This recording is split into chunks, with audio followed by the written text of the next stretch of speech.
When you're in your heart, like, and that's the way it is for all of us, right? When we're in our heart and like genuinely reminded that like this is about people. Yep. You know what the whole reason we're doing all this stuff, Yeah. right? Yeah. Is we start looking at as you see on a daily basis, many times a day, couples that were so in love at one point and now they're they're splitting their stuff, and that doesn't have to happen. No. 97% of the time, if they do the work with us, they can stay together. Well, that's what I would love to start, because obviously between everyone in this room right now, there's 50 plus years of experience in helping people in relationships or healing in general. 60 years between the two of us. Between the two of us. All right, then. See, it was a conservative estimate. 62. Yeah, so I'm just curious because I want to understand the problem that you guys are solving, like as a layman, right? Because I think that most people don't realize that they even have a problem or are experiencing this problem. So maybe you guys can just get us started here with what is the reason why couples fall apart? It comes down to the decisions we make before we're 7 years old. At 7 years old, you have learned 90% of everything you're ever going to learn in your lifetime. They call it the age of decision. Interesting fact, Martin Luther King Jr. used 7-year-olds in the marches, and they were risking their lives.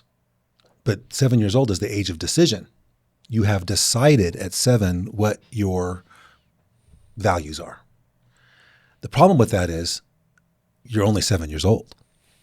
So now we're 50 or 40 or 30 or even 20.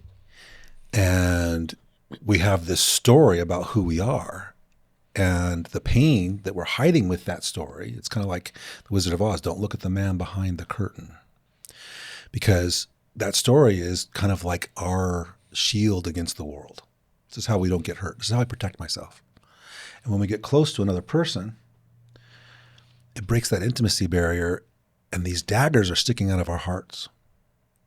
And then Marla bumps it. I'm like, ow, you hurt me. You're mean. You don't like me. And that's the story we tell ourselves. And Marla was just walking by. But that pain is so specific. When you get emotionally close, it interferes with your story. And then we get into the nitty-gritties, and usually there's one person that can lawyer a little better than the other. So there's a controller. You see the look that he gave me. Yeah. I could have been a lawyer. That might have been a lawyer. It might have been Marla. And so what happens is I feel controlled because she can tell a better story than me. And then I blame her for that, and I want to abandon. So the control abandonment is we always have one that we do better than the other, but we always do both. And that's the problem. So I'm the abandoner. I get distance. Recovering abandoner, yeah. And then Marla is the recovering controller. Wow. And then what happens is we get pissed off, and I turn around and I control back. And then I abandon. And then she might abandon. And then we do this for a minute. And then she comes back and says, no, F you. Now we're at control. That doesn't usually go well. If you can't get past your story and let it go and let your partner's feelings be real, you end up in abandon. And that's where the relationship falls apart. And that's the fear. It's actually more even than it actually happening. What it is it's the fear. With Jami being afraid of him abandoning me. I grew up in a wonderful family. My dad was emotionally distant, abandoning. And so the expectation that I had coming into the relationship, even though I felt like Jami was my person, he would never do those things to me. I didn't really consciously think about it, but that was the heart around it. And I got together with someone who was an emotional abandoner. Shocking. And so with that space between us, my fear of being emotionally abandoned triggered my desire to get back in control. And not because I wanted to control him, but because I wanted to be safe. And when you're talking about why do couples fall apart, one of the biggest things, I mean, you have infidelity in those pieces. The hardest thing is when you've just drifted apart and you haven't chosen each other every single day. It's that choice. And also life gets busy and crazy, and you have kids and you have all these things, and you forget and you lose sight of what's most important. Because if we're not together, our kids are going to end up having tensions and traumas, which they Yes. will anyway. Yeah, but they inherit a lot from us. That's Yes, very true. Yes. And somewhere yeah. between 35 and 50, we can't stuff our pain anymore. And so now we're vomiting it out on our partner. Wow. I am deeply invested in this conversation right now. It's so common. Yes. And we all have to face it. People have different styles, but that's why the divorce rate is so high. The actual separation rate today is over 80% because the millennials don't get married, but they still have kids and buy houses together. Yeah. A lot of them, yeah. Yeah, a lot of them. Obviously, there's a lot of people who are proactive about this already, right? So they have counseling. They're going to seminars. They're approaching different modalities. What is it about those? And they still run into a wall, Right. Or they still don't find growth, or they don't find resolution. They don't figure this out. Like, what is that ceiling that they're hitting with traditional modalities? Well, there's I think the number one thing that people really like about us and coming to us is that there's two of us, and having two of us it doesn't feel like you're being ganged up on, or one person. When it's a couple, couples are hard to work with for one person particularly because of that piece, that somebody aside feels like it's taken even if it's not taken. And so when you're looking at a couple coming in to see us, number one, we're not a he said, she said. We're not just going to sit here and listen to your story. Well, your story is important. It isn't the most important thing. The most important thing is learning the techniques to move through the triggers and change your neural pathways. And it's the neural pathway change that is so exciting for us. And we've been talking about it since the 90s. But now science is caught up. And what we're doing now with this new neurotechnology is we are getting the opportunity to even just skip a few weeks of therapy with our we're not therapists, but of coaching with our clients, because it's faster, it's quicker to get to that place. But we are short-term for long-term success, because we want people to get it fast and not be working with us for the rest of their lives. We love our clients, don't get me wrong, but We don't want to spend 15 years with them. Right. We had our marriage counselor tell us that she had a client for over 15 years before she figured out that he was a personality disorder. Because traditional therapy, marriage therapy particularly, is based in your story. What is that? Tell me what happened to you and how did you see that? And the story gets built. And if you do the story, you can spend years and years talking about something and never have made a change. Right, because that's my understanding, that's my experience so far, is those first 7 to 14 years of life, where as a child you make unconscious agreements regarding what is reality, right? So you're talking about undoing those agreements, but through a different methodology, it seems. Well, what we do is, like Marla said, the neurological approach is you've got to change the pattern in your brain. So that's why we were so excited about the vibro technology that is these patches, because it literally is creating a better pathway in your brain. And that's what we are doing. So we have like 4 or 5 different tools that all have the same sequence. So your brain loves a 3-part sequence. It loves it. A beginning, a middle, and an end. So if you want to tell a good story, make sure you have a beginning, a middle, and an end.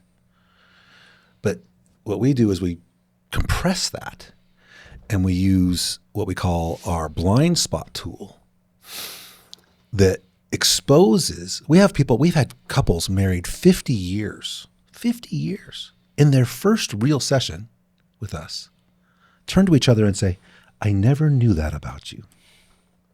Because we are so good at our facade that there are certain things we don't talk about with anybody. or even realize that they are affecting our current relationship state and status. It's so, you guys know, you guys are new to the scene in your relationship. newer to the scene in your relationship. And you also have historical relationships that you can look at and go, yeah, I can see that. And I can see that in my own part of the relationship.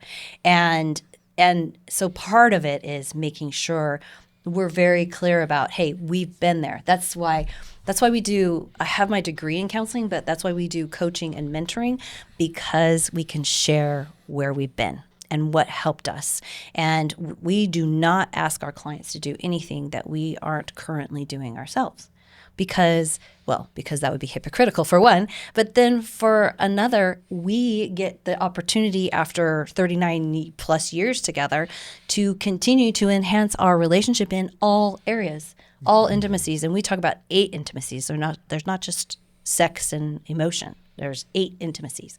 And each one of those matter. And Jami and I are very intentional in our own relationship about expanding, opening, being vulnerable in all of those 8 intimacies and enhancing that part of our relationship, because we get the benefit of every time, and this is a little whatever, but every time we make love, it is like the very best. And it's who has that after 39 plus years together? Sold. Yeah, right. Bring it. Highest bidder right there. and that is a really good. It's a good measure. The sexuality in your relationship is a really good measure of the quality of the relationship. It's not the most important thing, but it does give you an idea of what's going on. But that also takes intentionality. Right. Life gets full, gets busy, like you were talking about. The biggest challenge is that people just kind of drift apart, start doing our own thing. And sometimes, I'll speak for myself, tired. It's just a long day. Yes. I really just want to close my eyes. Yeah. And there's a voice in my head from coaching that says, "No, man, you got to step it up. Yeah. Right. This matters." Yes. And then, it's interesting. I'm always grateful. Oh, of course. That's really happy. And so am I. Every time. Well, we talk about this with our clients. You got to schedule it. Sometimes people don't love it. It doesn't mean that you right? have to do it in that time, Yeah. but provide a space and time that you actually could. We're not going to give up our time, man. Like the time publicly because we found it. Right. So Right. Well, and that's the thing. People believe that scheduling intimacy is going to take away from the actual intimacy. And the truth is, there are people and times in life that you must schedule because you will not get there otherwise. Yeah. Because you've got kids and you're driving them here and there. Jami and I happen to be in a empty nest. We have a couple of beautiful grandchildren, and we are in this space where we have more of that extra and you can literally space. scream the paint off the walls because there's no little kids or ears to hear. Exactly. Right. Jami It's used to be very quiet in that space, and not anymore. The neighbors might be a little bit like, hey, I think that's but you're helping them too, right? And that's actually generally better for the women, right? Because women have this ability to be listening to the next room. Oh, yeah. Right. Whereas I don't hear that. I don't understand that. I'm ready to go. But then, but if somebody's making noises or if there's something that might hear us or whatever, that is a big factor. For sure. Well, and Lori will go, did we just traumatize the kids? Yeah. I think we're good. Maybe. Actually, kids, the studies have been done that the children really appreciate it if their parents are active. Because it's a frequency. They can they feel know it. They know what's good and what's bad. Even if they don't hear anything, they know your connection is different if you are putting your time and energy. And sex is fantastic. It's really fantastic when you have all of the components around it that you're being intentional with, because sex by itself is just that. And so it really we have couples. We've had a few couples. I'm going to say a handful of couples who they'll come in. They have a lot of big issues. Communication is almost always the thing that people come in with. And then we find the other stuff as we chip away at what's really going on. Other things, the intimacy stuff. So a handful of couples have come in and they're like, we have a great sexual relationship, but we don't really have any of the other stuff. And that's great, highly unusual. So we love working with them because they already have that part of it. Well, we love working with all of them, but that part of it, and that's not something that there's a tension around it, because there's so very often couples come in and there is a huge tension around intimacy. And usually for the woman, she wants to feel heard, seen, and valued. And for the men, they want more sex. Now, that's not always, but that's a very common theme that we get. And Actually, more recently, women are coming to us saying, I want That's true. more sex, and my husband's a deadbeat that's been recent. in that area. Yeah. Yeah. And that does happen. It does happen. And then earlier along the way, it would be when there's a 7-year age difference, that would happen more often, where the women were like, hey, let's get busy here. And the guy's like, oh, it's so much work. It's like, which I never really understood myself. Do you guys find that it really is like it's a muscle? Like, yes. And I'm not literally in No, it's I hear you. Like, it literally is. You've got to flex that muscle. You got to flex the work muscle. it, You gotta flex right? Because then it becomes something that is part of the routine, and we don't want it to be routine.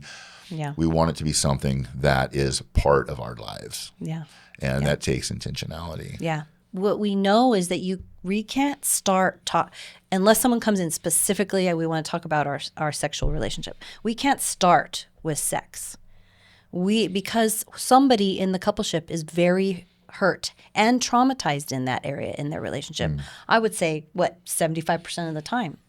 And because there hasn't been that desire, well, maybe not even desire, there hasn't been that intention to be connected emotionally, to be partners at home.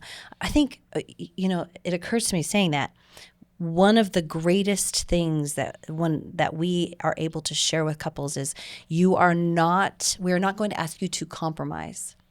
We want you guys to be collaborators, because compromising, someone always feels like both people actually feel like they've lost something, that, they've lost the battle. It's not about winning and losing. It's about collaborating with each other. And early on in our relationship, we had the 50s housewife relationship. I mean, I put Jami through school. We were children of the 80s, Yeah. right? And so there was very much a tendency to follow the traditional model where the mom stays home and the dad goes to work. And so that was our... And the dad says, I say, I could use a little help with this. It's not my job. It's not my job. And that was, okay, so I know that probably doesn't exist as often now. I do believe, though, because we have so many people coming in and they're in their 20s and 30s and early 40s, and they're saying, the woman is saying, I'm exhausted. I have the full mental load. I do all of the things except for, we both work, we both have paychecks. He helps with cooking. But I do everything else. And I have to manage the kids' schedules. I have to manage all these things. That's in the head, the mental load. Women have a very, sorry guys, but our brains are more full-brained. Yeah. Not that we're smarter. It's just our brains we're more integrated that way. And with that, we are able to think about all the pieces. Like, okay, I need to make sure that when our kids were younger, Kayla has to go to softball here, and Errol has to do this, and I have to make sure I have dinner done by this, and I have to all the pieces in my head that Jami didn't even. And if we traveled, all the pieces in there that Jami was just like, oh, I'm just here for the ride, I'm the man. But that was our woman's work. That was our agreement. And Jami didn't have that attitude. It wasn't that. Well, he did earlier on, but as we grew in this work, it shifted a lot to. We're teammates. Yeah. But even in the teammate place, the mental load was still very heavy. And so being able to even lighten the mental load with the kick it patch yeah, that's huge. is so helpful, because taking the spin out of usually the woman, taking the spin out of her brain when it comes to the mental load, and where she's able to really ask for what she needs, it changes the conversation between the two of them. So the kick it patch, Jami has a thing about the kick it patches that will blow your mind. Well, let me back up a minute. So we talk about sexuality, right? Well, there's this emotional sexual loop that we all have. And when the emotional loop is full, and healthy, the sexual happens easily. Wow. So you have to have that emotional cup, and then you have to have the physical. So what we do here is there's several patches. So in the emotional, you need the kick it patch, you need the peace patch, the zen patch, and Joy, probably. the joy patch, depending right? on. So any yeah. combination of those, or whatever. So that because that takes the triggers out of it. So we get easily triggered because of back to this facade, right? That we tend to want to. So one of the things that we make up, especially oldest daughter, oldest son, we make up that we're responsible for people. So when Marla has a feeling like anger, I feel responsible for that. I take it as a personal affront that she's angry, and so I either Not anymore. Well, I used to, yes. So and then so then back to my so then we start with the emotional side and those patches. When I took the kick it patch, I'd been 10 years working on my anxiety that I'd had crippling my whole life, that I only knew I had 10 years prior because it's normal. The chaos of my life was so high when I was young. I just carried that forward and created more chaos because that's what I was used to. So learning, doing all the things. Well, just for clarity for myself, we are talking about the nervous system, right? Right, exactly, right. We are dealing with the core issue is within our nervous system. Yep. Absolutely. Is that And correct? changing the neural pathways. Change it. So you can't just decide. You can't just tell a story and say, "Oh, I'm not going to do this anymore. I'm not going to yell anymore when I get upset." That. How long does that work? 2-3 days. Right. And then you're right back at it. So unless you change the neural pathways, you're not going to change that behavior. And that means you have to decide what it means. I have to decide what it means when Marla is angry. And that I have to let that be, letting her have her feeling. So the problem is being responsible, being the responsible oldest son, right? I make up that if she's angry, then I'm at fault. You don't even think about it. You don't even, that's just already where I'm at. It happens so fast. And so now I'm there, and now I'm escalating because now I'm pissed off. Well, and if Jami is distant, remember, control abandonment. If Jami is distant, to this day, I still, and I know this like the back of my hand, that it's not true what I make up, that Jami is upset with me if he's distant. So I used to be like, "Are you okay? Is everything okay?" After about the 10th time, he's like, "Now I'm not okay." And I'm like, "Well, of course you're not." Now, for a long time, I've said, "Hey, I'm sensing distance. I'm making up that you're upset with me." Yep. Is that accurate? Instead of coming at him in my trigger like, "Oh, you're upset with me," I'm coming at it from a completely different space of, I could be wrong. And 99.99% of the time, he's not upset with me. It's something like, "Oh, I was just thinking about this thing," or, "Oh, I was wondering about," or whatever. He's not actually upset Well, about that also anything. come back to that place what Jami was saying earlier about the barbs. Yes. Right. We were really looking through our own lenses. Yes. Right. So we're not seeing what's happening. We're seeing the rose color. what's like the projection from our shadows and ourselves and our Yes. traumas up onto a screen, and that's what we're seeing. They've just activated and pushed the button Yes. to start the movie. Yes, And so exactly. what you're talking about is like wildly important. Yeah. Is people, we all have these things. Everybody has these things. And when you're talking about having the gap, Yep. like Jami said, like, hey, when you're activated, there's no gap. It's just trigger and it's shot.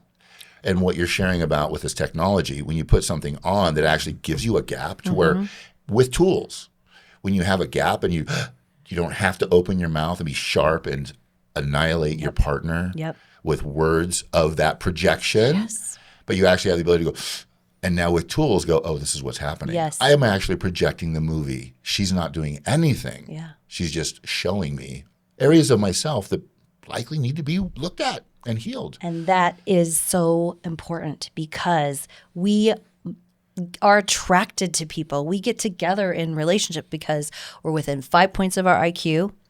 a lot of times we'll say that with couples, and one of them goes, I'm really "Oh, I'm smart." not very. I don't think I'm as smart as you know."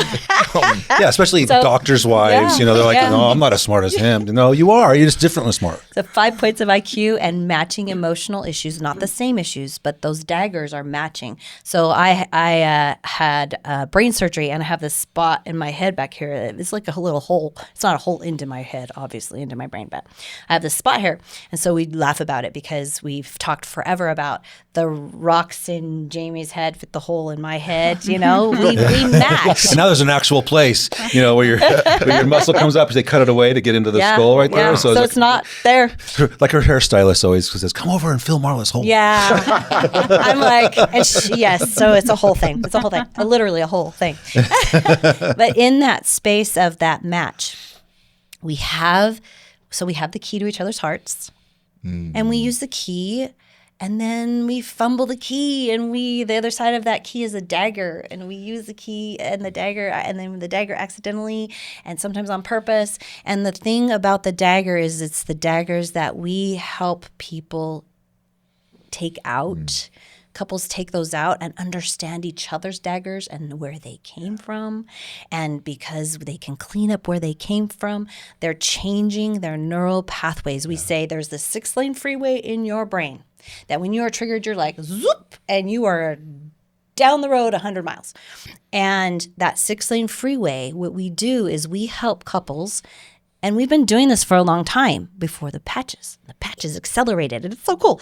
But with the 6-lane freeway, I have this freeway, Jamie triggers me, I am off and running, and I have a lot of words about that. Because not only am I a redhead, but I'm also an Aries, and so I'm a little spicy. You're spicy. Sometimes. And I used to be way more spicy, not as much anymore. And so with the triggers and that space, what we help couples do is make sure that they are having a better conversation in that space. And they're regulating themselves, self-regulation before the patches. We're saying, you can do this. Where are these feelings? Where's the trigger in your body? What is it doing to your body? Feel that. When you're starting to feel that pressure, that choked, that whatever that is, sick to your stomach, take a minute. Yeah. Breathe deeply. Breathe deeply, as deep as you can. Anxiety rests here. You breathe deeper, you can move past the anxiety, past the trigger point.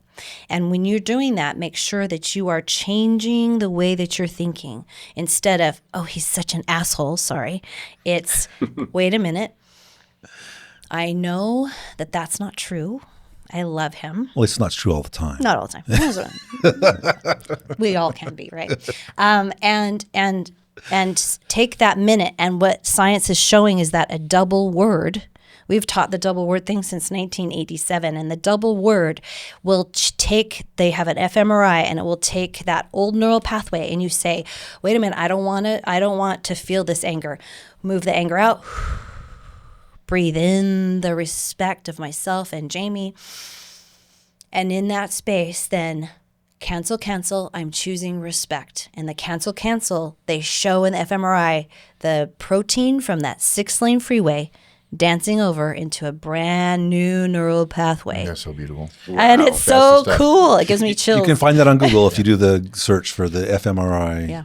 Well, this is the conversation that matters. Like, this is why we do what we do. I know. When we saw Ascend Brain Center is about regulating nervous systems, healing broken brains.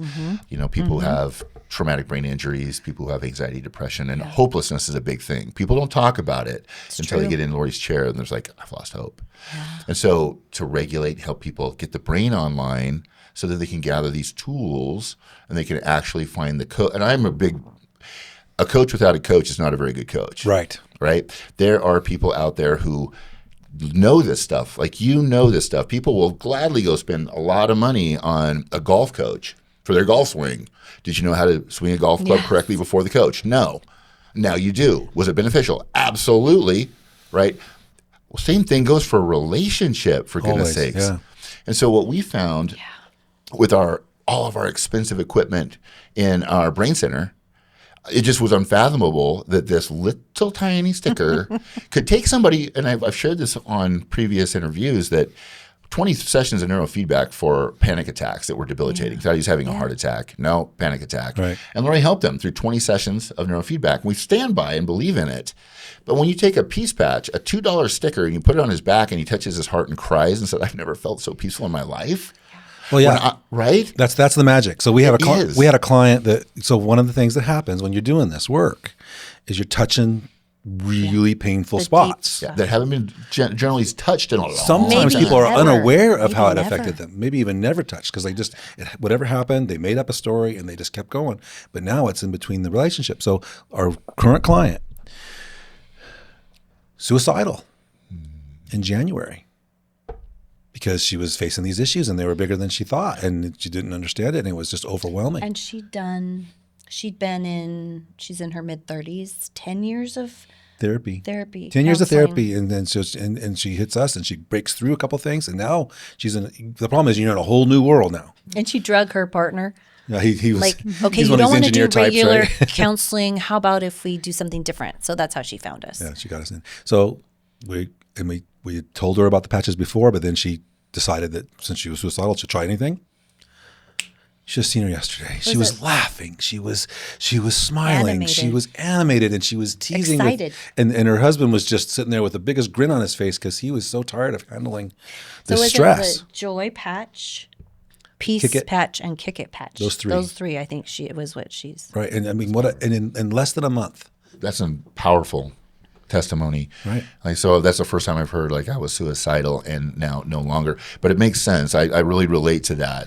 When there are a lot of people that we've worked with over the years, and myself included, we've done a lot of work, right? We know that there's stuff. We learn the language. We understand that a lot of these trauma responses are happening from things that happen in the shadows. What are in the shadows? All those emotions that were no longer appropriate. Big boys don't cry. Little girls don't be naughty like that. And so, yeah, we're human beings. They do, but we're not allowed to do those. Yep. Or then a big abandonment trauma, right? Yes. How do you deal with that when you're 7? So you don't have the capacity, so you stuff it. And it runs the show all of our lives until we finally get this awakening or opportunity. And relationship does that. Yeah. And that happened. So when you're talking about the suicidal ideation, I remember when after tons and tons of work and really leveled up in my life, that core, it was like the furnace. Everything I'd been working on was like the little coals and flames and flickers that were coming off of the furnace. And it really helped to get those flames and flickers. But when that furnace showed up of unworthy, leavable, abandonment showed up, I would go from, oh my goodness, I'm free, to, oh my God, I'm literally thinking about suicide because of what you said. Because it's like, well, that's been laying there since you were 7. Right. Right? And I did not have the neural pathways to handle that kind of trauma. That's why it's in the shadows. And so now it's released and I'm in a 40-some-year-old body and I'm just like going, like, it was the grossest feeling ever. Yes. Sure. But when we make it through that, Yeah. a brand new starting line begins and life truly begins again. It's true. It's true. Yeah. And so, because we had 2 separate clients, two couples, the guy in both situations was fairly out of control.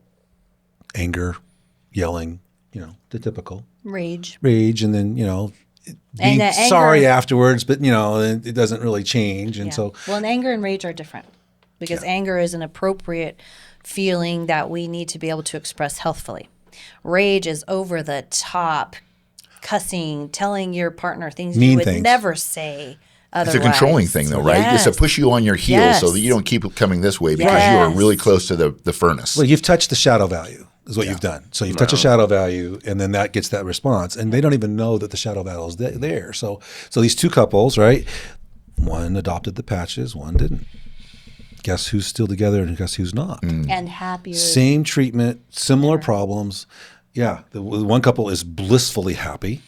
Their kids, they even had a daughter that was, older that found out about what dad was going on, right? And she was pissed, going to leave the family, doesn't want to be a part of this. And suddenly she sees them do this. Now she's back in. She's connecting healthfully.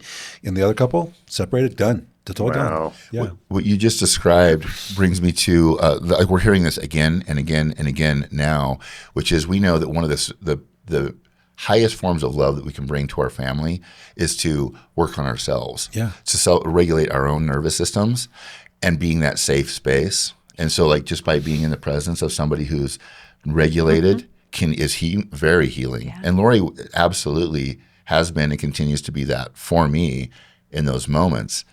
And that, can you share the story of our clients, or our friends rather, they're our friends, where he came into our kitchen and said, now I can tell you, we've been married for 20 years. Can you share that? Yes, absolutely. So one of our clients had many, many experiences with the patches. The patches were, from athletic enhancement to feeling joyful and having a lot of fun with his kids. And probably 2 months in, he came in and he said, I need to share something with you that I haven't told you guys yet. He said that he has been married for 20 years, and 17 of those years have been terrible. They had been at each other's throats for 17 years, not happy, but sticking it out. And he was getting to the point of feeling like he was going to have to leave the relationship. And he had discovered that, first of all, he's a really high energy guy, and he put a peace patch on, and it felt a little too peaceful for him for his liking in the day. I get it. It's Right? a strange thing not to have that anxiety anymore. And That's so crazy. he chooses not to wear it in the day because he likes that high energy during the day. But he discovered that if he put a peace patch on before he walked through the door at home, it shifted all the energy there. The wife, who had been struggling with like you were talking about, that looping, oh, he's such a jerk, I can't handle him, I can't stand him, I don't want to be around him. She discovered that if she put a kick-it patch on before he came home, that stopped in her head. He's peaceful. They're coming together. He's so funny and animated. And he's like, we're spooning again. That's awesome. That's awesome. It's just that one little shift. Yeah. That shifted everything for them. And then there's a cascading effect that happens. When I'm working with a client that has a dysregulated nervous system, we never really quite know what's going to happen and where the improvement's going to happen in their life. When I'm doing the traditional work that I do with the neurofeedback, with some of the frequencies that we have, what I love about the patches is that they're all specifically coded to specific regions of the brain. Yes. It puts my client in control based on how they're feeling, and it's a remembrance. This technology is a message to the brain. It's not creating something that's not already there. What it's doing is it's creating a message to the brain, and it's a remembrance. It's already there. The code is already there. It's just a clearing out the cobwebs and getting people back to who they really are. And I love that. I love that now versus sitting through, 20 or 40 sessions in our chair, which people still choose that as well. Yeah. I can send them home with a toolkit. We have 15 different codes that go to different regions of the brain, and it puts them in control based on how they're feeling in real time. And that is powerful. Yes. So I'll just I add to love that because it's so beautiful. You're right. Because what happens is when we make adjustments as we fit into our life and the demands that we're given. We've known this forever, right? Where there's four quadrants of your brain. We have a personality test, and I think it's the only simple. There's a more advanced one you can get, but it's the only simple neurologically based personality test on the market. And it's not just personality. Yeah, it adds in sensory preference. Are you auditory? Kinesthetic is touch. Oh, yeah, cool. Or visual. And so with just that information, people are like, oh, they weren't just when we learned this information in the 90s, I was like, Jami isn't just disrespecting me by his socks being beside the hamper. Exactly. So Marla grew up in a house. She's very visual. Her house was always being redecorated by her interior decorator mom. So every room was changing almost every month. And beautiful. And beautiful in color. And I had the same green shag carpet and the same green wall for and you had to rake the 20 shag years, 20 years and the same deal, right? And it never changed. So my visual space was literally shut down. Her visual space was expanded. I'm a kinesthetic. She's a visual. So we had this conflict where I was like, I didn't see the counter's crumbs and I didn't see the sock on the floor by the He sees hamper. the counter crumbs. It's amazing. I know I've grown that ability, but what the patch does, see, what happens is we there's a thing called adaptation. So I'm born as a creator, but I had to adapt to be a unifier, so I could keep the peace. So I adapted heavily into that area. Well, that adaptation can be dysfunctional, right? When you're talking about trauma, you adapt around it, and you'll avoid pink shoes forever because that hurt one time, right? And that, so you're literally changing your pathway. But what the patch does is it gives you the opportunity to go back to the original, to the better wiring that didn't have this really crazy loop that you made to make accommodations for the trauma. It's crazy. It's so good. The science is so solid on it. I encourage anybody to look at the science on the super patch because there's triple blind studies and they are solid. Lori, what is your favorite patch for your relationship? Probably kick it. Yeah. Yeah. I'd have to say that's probably the Do you most want to would describe kick one? it. You can I talk. mean, You can talk about me. I mean, kick it, and that is huge. Yeah. Huge. Kick it for me, it gives me a gap, but it also, the term that I heard you guys share was what I made up. Yeah. And when we're in the control, it's fun to learn your guys' terms because the control abandonment, now I'm seeing like, oh yeah, I can see when that's happening. With the kick it patch, I can have a looping thought and then that grows and grows. And if he's, we could even say it could even be just a 12-hour abandonment or, feeling Maybe a like couple of he's days. Let's be clear. not very often is it more than that, especially now that we have the kick it patch. Yeah. And when I'm feeling that, I'm learning now it's not about me. And that story doesn't keep building upon, well, he didn't say goodnight. Oh, he didn't touch my back before he went to sleep. He must be mad at me. Oh, maybe he doesn't love me anymore. Like that looping story can build and build and build. Yes. Now I've learned that I can put a kick it patch on and it's like all of those things that start looping just kind of melt away in the background. Yep. And I can see the truth of what it is because we have the tools where I can understand like, this isn't about me. And I feel safe, which is number one. And yeah, kick it's it for me. Well, and it's a great beginning, and I'll go back to the sexual emotional loop, right? So here you have this, once you have this emotional loop filled, and I talked about the patches for that, you have the zen, kick it, peace, joy, maybe focus would be in there.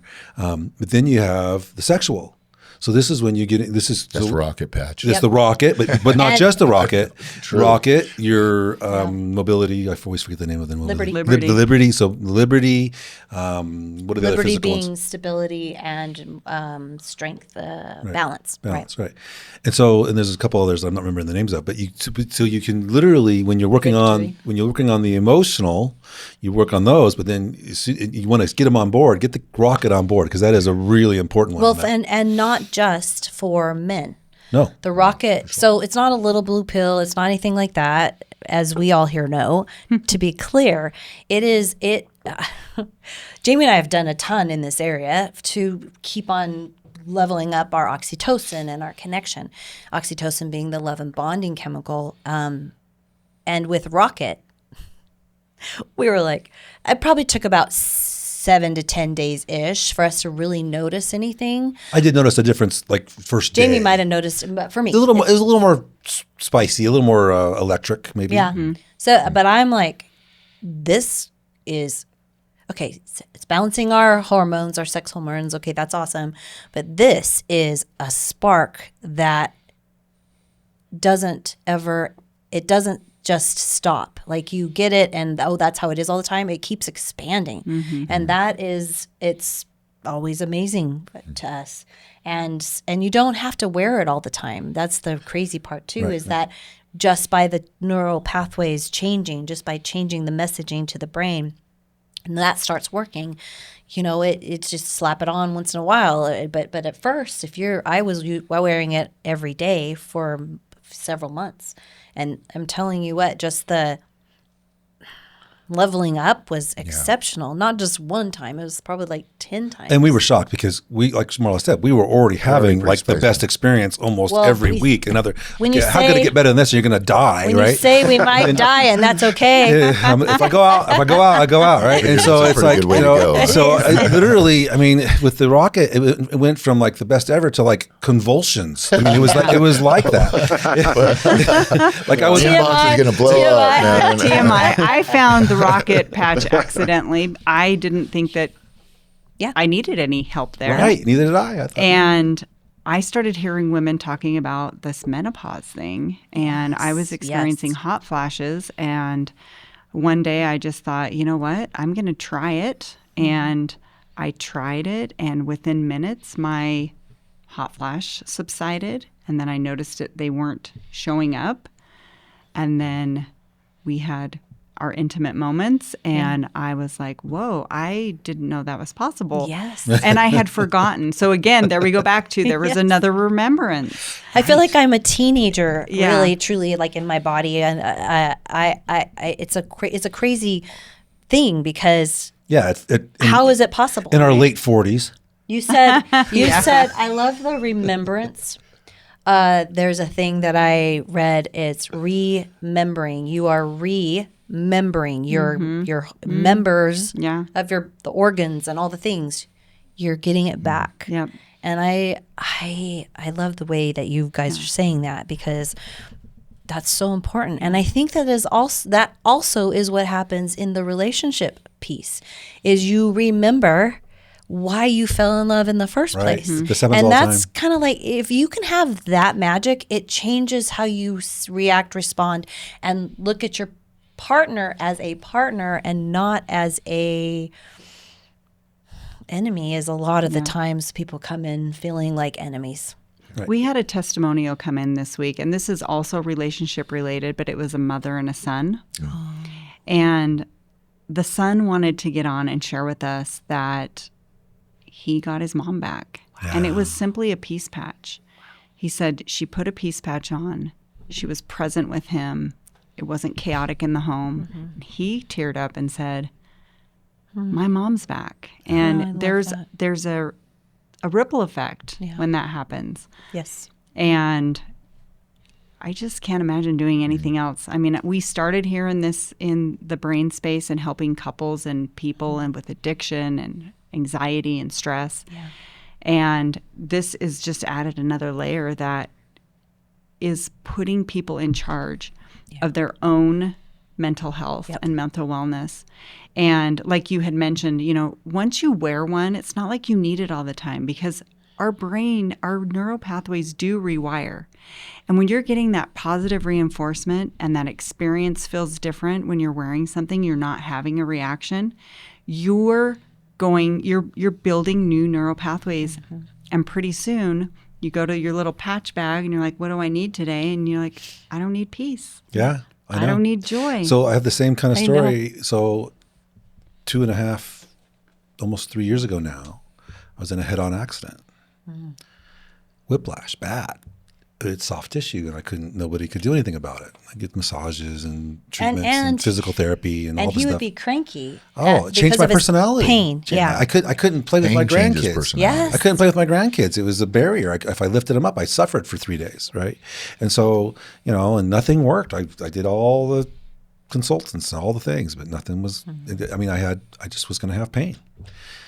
That pain patch, I put it on. I mean, you put it on me. You were there, and we did the test. Like, I could turn my head. So she says, turn your head. I turned about this far, and that's where the pain started. Okay. So, all right, put the patch on. Literally 30 seconds later, not even that, all the way over. And I'm like, I can feel the place where it's stiff, but it doesn't hurt.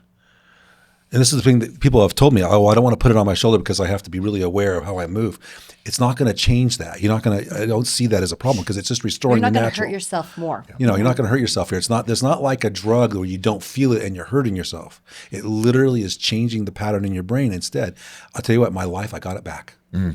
It's like, wow, I can lift and throw my grandkids, and they're bigger than they were even, right? So I'm having so much fun, and it totally I was definitely changing my personality where I was quieter and more reserved and more cranky than I ever was. Defeated. I felt defeated. Yeah. And then you go down the rabbit hole of, is this it, the rest of my life? Exactly. Because it's not getting any better from here. And all the things you guys both did. Yeah. You did everything, both of you. Yep.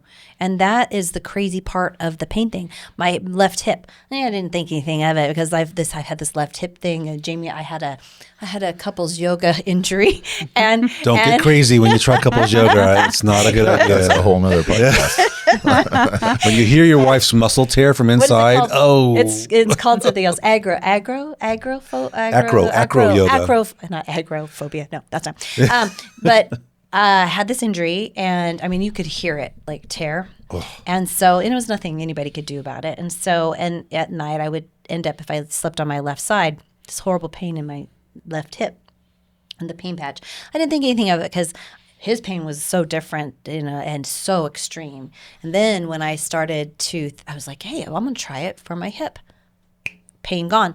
Also, having pain eliminated, or at least helps all the intimacy in your relationship, emotional and physical and all of it, because you're not so kind of foggy from the pain. You're clear and intentional about connection, and you're not afraid of being hurt. Like his neck, you're not afraid of being hurt. Like my hip, not afraid of being hurt. And that changes how you engage with each other. in so many ways. Yeah. You know, a way for everyone to relate to pain, because not everyone can relate to the pain you had, or Lori, but everybody can relate to having a real stomach ache. Right? Can you really think about, let's go to a movie? Where are we going to go to dinner? Hey, let's go have some intimacy if you have a stomach ache. Yeah, it's painful. Yeah. So that's pain. And there's so many people who are dealing with that level of pain. Yep. So to connect, to be present, to actually have that intimacy is very challenging. So eliminate the pain. Guess what happens? You said it so well. Like I got my life back. Yes. Right. And that Assure patch for the stomach For the ache stomach ache. is the bomb. The acid reflux. So I've had that off and on for a very long time in my life. And Put that patch on. Well, and so the conversations with therapists or coaches rather, like you, and what we've found as this is really making its way through the therapeutic spaces, whether it's breath work, whether it's drumming, whether it's talk therapy even, it does have its place. Sure, yeah. We're course. not down on counselors. Yeah. They're just not usually very equipped to deal with a couple. Well, we understand what happens when we tell stories. We rewire the neural pathways, so it's not in the past, it's in the future, Right. ultimately, and we relive it over and over again. But what we found with our therapists and our coaches in this space is that whatever modality, and they're all beautiful, all breath work, cold immersion, all those are beautiful. What we're identifying, and they've identified, and you did as well, is when utilizing these prior to a session puts people into a really peaceful state, fully centered. All the chatter stopped. The coaching that takes place or the modality it sinks deeper in. Yeah. And then here's so amazing. Normally it's like, I had a beautiful session, and then they leave the session, and then next time I'm going to have another good session. What we're finding is people are having a beautiful session wearing this technology, these patches, between sessions. So it's like therapy and coaching and all the good stuff between sessions. And then they have these beautiful benchmarks they hit. Yeah, well, we're noticing compressing time frames. Exactly. That's exactly right. So we have a 4-month process. We have a really unique process. You have to do it in 2 now? Yeah. Well, 3. We can for sure do it in 3. Wow. So that takes a whole 25% less time. And it's a lower we are the investment shortest for your client. Right, And right, it's exactly. not so stressful. And it's easier. everybody. And it's easier for them because we don't say this up front sometimes because it's hard to, but this is going to be the hardest thing you ever did. It's not complicated. It's not rocket science, but you have to be consistent and you have to face those issues.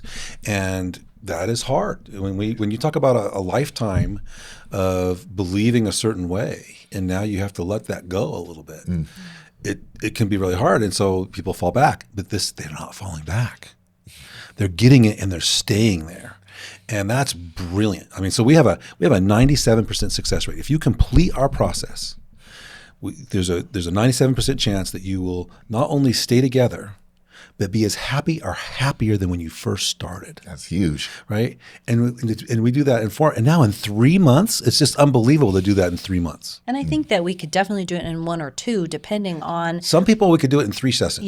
depending on how much the neural pathways need to be healed. Right. And the healing does take longer in certain circumstances. Now you have to do the work. Now that's the thing, right? This is not. It's not. And we're when not you say, particularly and when magic. you say the work, it's kind of like having the language, the understanding, right? When people say like cancel, what is that? Yeah, if you Right? practice that, When people understand that it's not what's happening, it's the meaning I am giving the what's happening that creates the emotion. And you're so not- so you guys give clients that information so they understand the playbook basically. Yeah. So it's like, oh well, this is what's happening, and so this is what's going on, and it's really important. and it's really particularly in the habits that we ask. We have a 1 minute 9-word journal. 1 minute, 9-word journal. anyone Use can our do feeling that. wheel with that, right? Yeah. All you have to do. This is that 3-part process that we talked about earlier. Is all you have to do is you have to identify the 3 negative. Now there's no real negative feelings except for one. Shame is the only toxic emotion. Talk to Brené Brown about it. Okay, and then so you identify the 3 that you had yesterday that were on the top half of the wheel, the negative side, so to speak, and then there's a correlation between the north and south. So anger becomes respect. Anxiety becomes contentment. Abandonment becomes joy, right? They're opposites in a way, right? And when you identify, all you do is identify what you had, what your goal feelings are for the day. These are the positive goal feelings, and then 3 things that you're grateful for. And that 3-part process That's cool. makes your brain do it. So we have to have our clients do that every day. Yeah. It only takes a minute, but you have to do it. And then the second thing we ask them to do is to check in every day. We have a special check-in process, that communication tool that we use and we train our clients on. And it takes 5 minutes or less. If it takes longer than 5 minutes, you're doing it wrong. Mm-hmm. And so when you do those 2 things, and then our blind spot tool weekly, magic. I love it. Wow, it's beautiful. It really is beautiful, and it's fast. And if you don't mind, I'm going to jump in real quickly because I don't know if you've noticed, but I am uncharacteristically quiet right now. And Are you digging it? Well, I am digging it, But but you you have got to it. understand, I'm also on the outside of this. Right. And so I'm kind of feeling like the surrogate viewer right now because I'm hearing these conflicts that you guys once had with each other, and my goodness, like the parallels to the life I'm living now, it's like it's painful. It's painful to listen because I'm like, wow, these people are so fucking happy. Damn it! Yeah. We get that a lot. You can't be that happy. Right. There's no way. And meanwhile, I'm thinking to myself, like, I recognize these patterns, like what you guys have been describing this whole time, that these loops, the pulling away and the anger for that pulling away. I'm like, oh my goodness, they're describing my life. And it's kind of, for the viewer, I'm sure they're also relating in ways that are probably similar because they know something's wrong. They know there's a problem, or there's pain, there's healing that needs to be done. And it's amazing to me because you both have your practices, right? You both come from a place of healing, from helping people. And then the way that these patches have been introduced into your practices, it's kind of this amplifier, it seems. And you're talking about transforming relationships in months instead of years or decades of The average family or couples therapy is 3 1/3 years with an 80% failure. Well, between 70 and 80% failure rate. wow. I believe it. And it's I actually believe higher. it. It's actually Well, higher. because you are doing what Troy said, when you go into those situations, you are rehashing. Even if the counselor is guiding you and is more directive, you still rehash more. With us, we are very quick to be like, okay, that's your old story. That's the old narrative. How can you shift that right now? How can you look at this from a different perspective? And that is just that by itself. And then you add the patches to that, because you are already shifting how you're seeing, perceiving, experiencing. And like for me, in the middle of the night, the spin in my head that I had managed and I was doing great with, when I put that Kick It patch on and I realized in the middle of the night I had almost silence in my brain when I got up to go to the bathroom, I was like, wow. So you were going somewhere with this. Yes, and my only experience with the patches is whenever I see you guys, which is not as often as I'd like, They slap them on you. they slap it on me. I'm like, oh, I'm over here just experiencing all kinds of feelings. But I'm just curious because, with the patches themselves, when they first came across your radar as practitioners in health, wellness, and counseling, like, were you skeptical? Yeah, tremendously so. I Until am I turned my always head. skeptical. Until I turned my head, Yeah. and the pain was gone. It was instantaneous. That happened with Jamie, and she put the liberty on us, and we then had the strength, the balance. She's probably done that with you. We'd have we a had video of that. and so we had proof in the moment. In the moment. That then shifted our skepticism to, we have to try it and see if all these other ones, see how they work. And some of them did take some time. Like there's, I'm taking, I'm have Ignite, not taking because it's just a patch. I'm putting it on my body.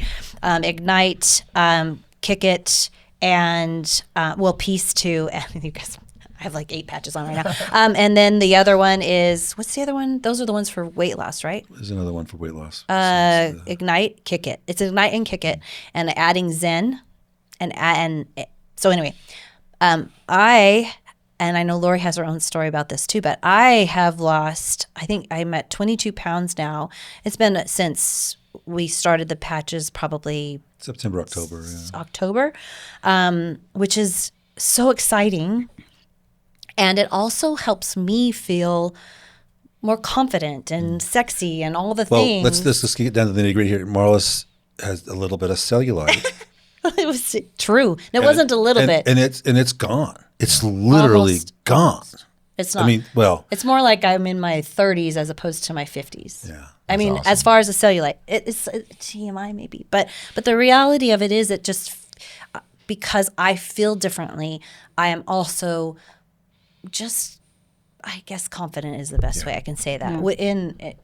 In any situation, I can walk around naked and be like, this doesn't matter. which I really It's all appreciate. I call that naked house. That's when you have empty nest. You could do those things.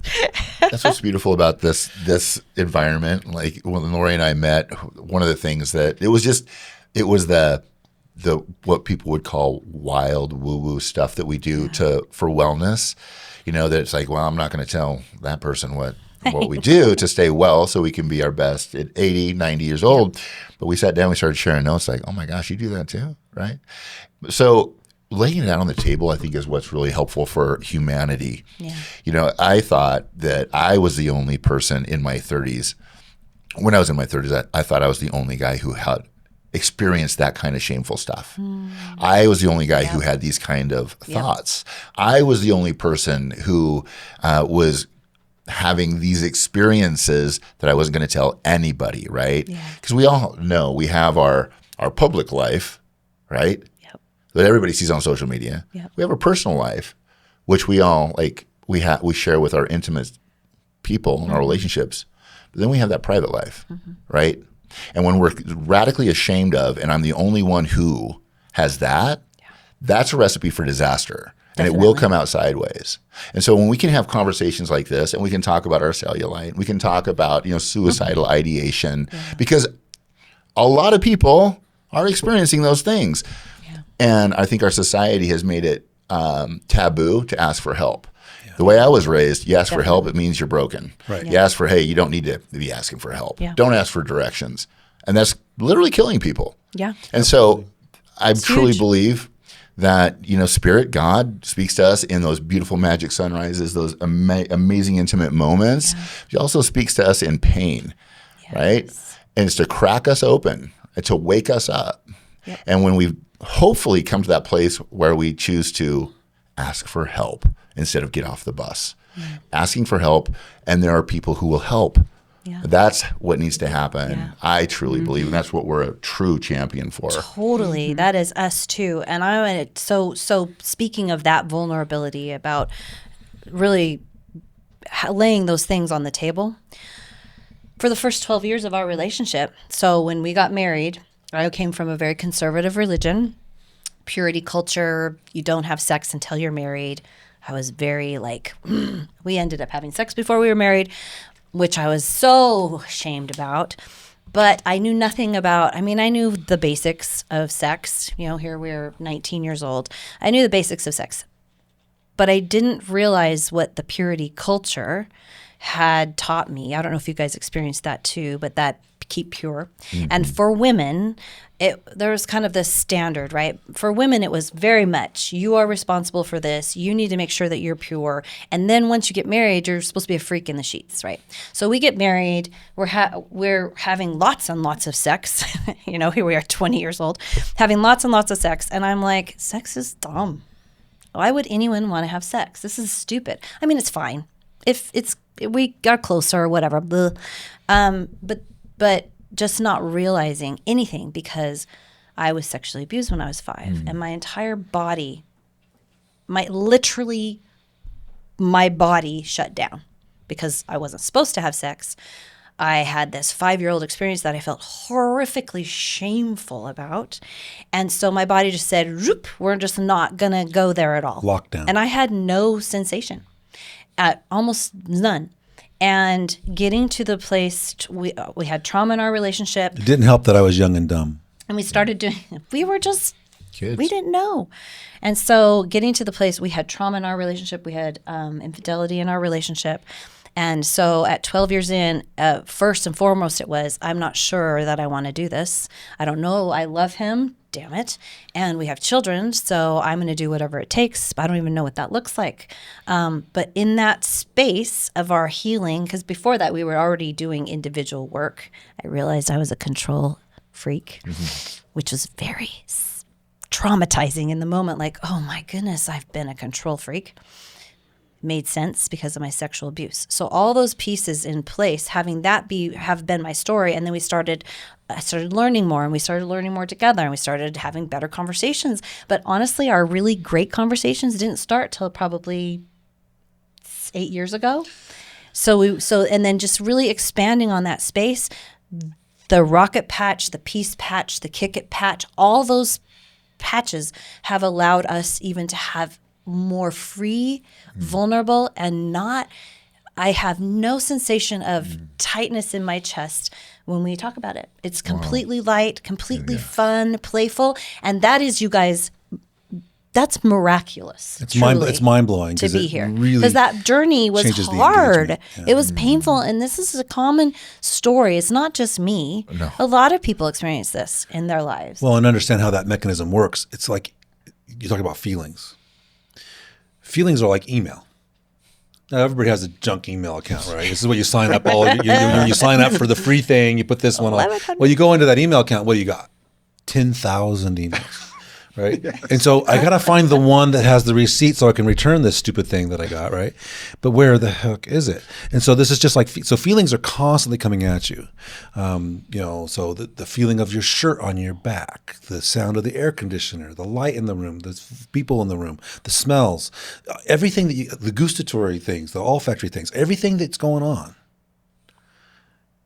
your brain is taking in.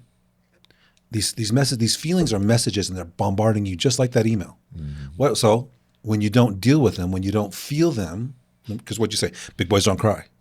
Shut up, I'll give some. Shut up, I'll give some. My dad was, just relax, Marla, you're fine. Right. Anything but I'm happy is fine, but any other feeling. So I think what Kick It is doing is it's shutting off this idea that I got to hold these feelings in. Yeah. It's turning that off and letting me be present, and it's taking away the backlog. See, I don't have to file through all these emotions. If you want the science on this, read The Body Keeps the Score, where he profiles this. I thought this was really interesting because in the 90s I was doing, as an occupational therapist, I was working with a nursing home. I think it's a woman that writes the Yeah, I think she is, yeah. Anyway, they nail it, whoever wrote it, because I was like, I had to go in at 4 a.m. to see the clients at the nursing home because I had a busy day and I was the only OT in 3 counties, right? So I'd go in and I got the opportunity to have these conversations, and I found out that everybody was dying of their unexpressed emotion. All the COPDers had anxiety. All the people that had lower bowel issues had abuse. Everybody that had heart issues had anger. It was just like this right down the line. Every single one fit. And I was like, oh my God, I got to write a book. I got to figure, and somebody had already done it, right? So But what happens is that backlog of feeling is preventing you from being present. Just like you can't find the receipt. And so when we can find the receipts in our body, oh, this is what's going on. Now all of a sudden everything else makes sense. I'm not confused. All that pain from 5 years old doesn't, I mean, you have to do the work. I mean, there's an emotional work here. I don't think the patches are going to do everything by itself, but it'll make it quicker It'll and help easier, and you'll see things clearer. What you said about finding the receipts is finding the receipts without having the emotional charge that debilitates, takes you offline. Judgment. Yeah. Right? Because that's where the magic is. Exactly. Well said. And it really feels like what you're describing. You got the neuroscience, you got the personal development, you have relationship work, and it's almost like they're merging into something new. So, a question for all of you. I'm just curious, like, what do you see happening in the next 5 years? This is big. This is really big. I think thousands upon thousands of families transformed because couples are doing the work, doing the patch, being intentional, maybe putting the patch on so that they can be intentional. But families' legacies of loss turn into legacies of love. And I think you could have one of my greatest dreams for so very long is to have forgiveness centers around the world and have all of this be a part of that, because it's everything. It's all of it. It's not just, I mean, yes, it's pieces. Yeah. We've all had pieces, and I'm so grateful for the pieces, but this is like incredible. It's going to be a different world in 5 years. We're going to see, there's going to be a whole different approach to medicine. There's going to be a whole different approach to psychiatry. And this is, and like depression, you know how long you're supposed to take depression meds? Most like anxiety and depression meds, the studies are based on 9 months. Man. Do you know how long people take this drug? It's lifelong commitment. Lifelong commitment. Once you're on it, there's no exit. Yeah. Well, and to be fair, we want to be very clear. Oh, yeah, it's good. We want need people it. to get chemistry in their brain, all those things, and we're not against it. We also know that with the new science, they're coming out with research studies that are proving the power and the effectiveness of these patches that are showing even more power and effectiveness than depression meds. And I'm not saying that it cures depression. I'm saying that you start with these steps and let your body heal those, and your brain heal in those parts of Ultimately, your body is supposed to know what to do. Yeah. And our brain controls our body. Yeah. And if all that's here is something that's drug-free, chemical-free, can touch the skin through the science that's already been proven, send a message to your brain, the brain controls the body. Yep.